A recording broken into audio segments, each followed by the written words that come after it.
Hello दोस्तों, नमस्ते, राम राम। मैं हूँ रीना यादव। मैं अपने यूट्यूब चैनल पे आप सभी का स्वागत करती हूँ।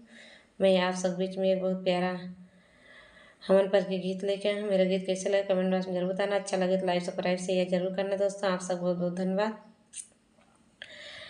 बड़ी भाग्यशाली जामिनिया हो जहाँ होई हमनिया।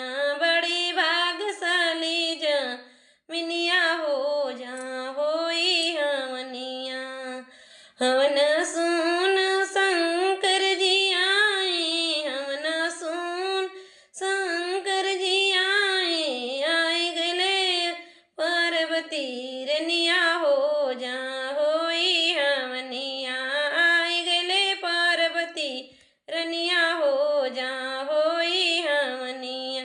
बड़ी भाग्यशाली जामिनिया हो जहाँ होई हमनिया। हवन सुन विष्णु जी आए, हवन सुन विष्णु जी आए।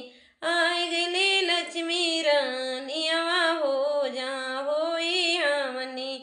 आए गले लक्ष्मी रानिया हो जहाँ होई हमनी।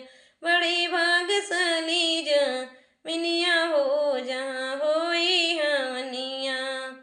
हवन सुने राम जी आए, हवन सुने राम जी आए। आए गले सीतारानिया हो जहाँ होई हमनी।